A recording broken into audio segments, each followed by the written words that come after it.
Hi, good morning. Dr. Bob Flower here with your weekly January 25th, Monday, Master Pattern Report.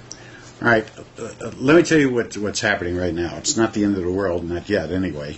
You may recall in last week's telecast we were viewing the interest rate TBT chart.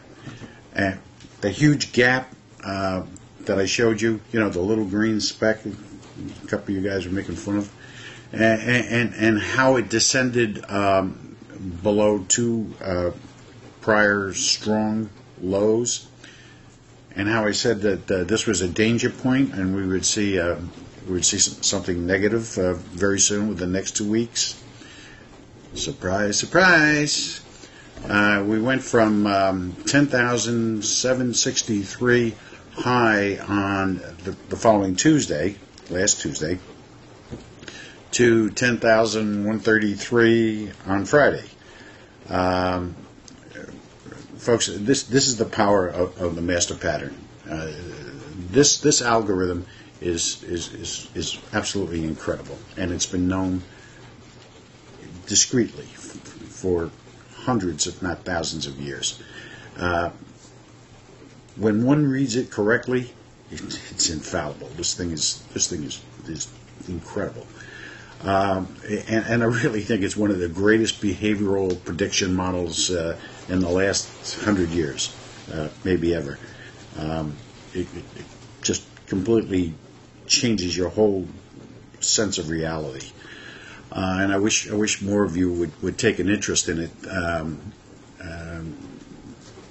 It would certainly help your lives and your careers.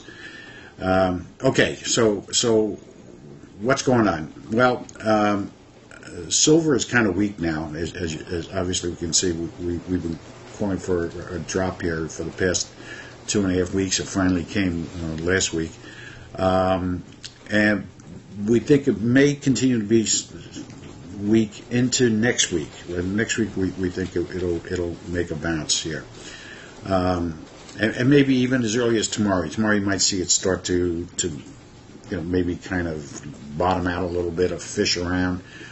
Just keep an eye on it, because I don't think it'll start up actively until next week.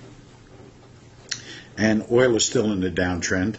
That market should be, and the market, the S&P, should be, that market should be reversing itself by this week, the 25th, along with the dollar. We think the dollar will also make a stronger turnaround this week on the 25th. Now, I just want to go back to last week's events again.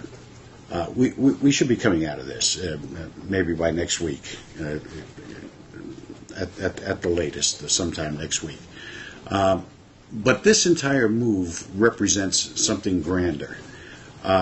This is what and how the market is going to act when the end comes.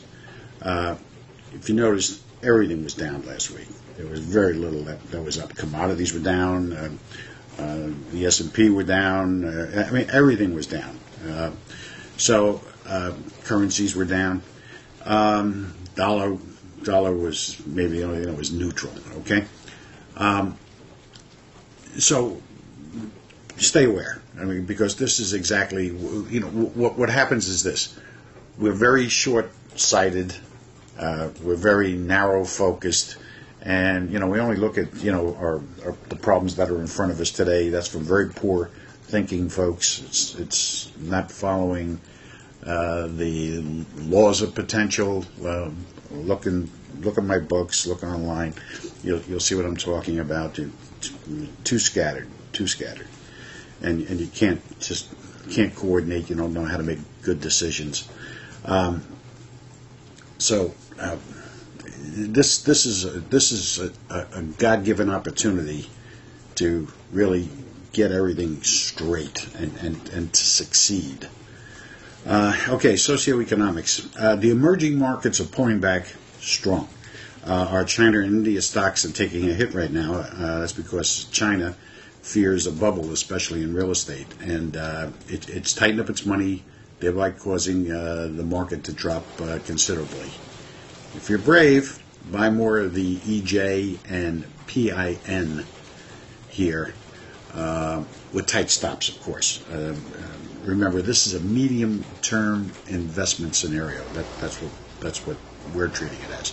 China, like the United States, is waiting to see the effects of their stimulus package. Good luck. So don't be closed-minded or rather short-sighted about this whole thing because it'll destroy you. Be flexible, think long-term. Now, again, we got stopped out of both of those stocks twice. One set of acquisition at one price, another group at another price, twice. We're looking for a bottom this week, hopefully, and then we're going to jump back in here and buy some more and average out. But we're going to wait for a while. This is, like I said, this is not the end. Just closing in on it. All right.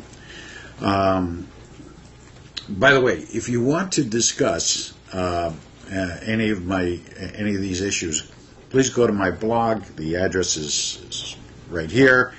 Take a look at it and see what sort of a discussion, questions, or what have. I'll do my best to get to the questions and answers.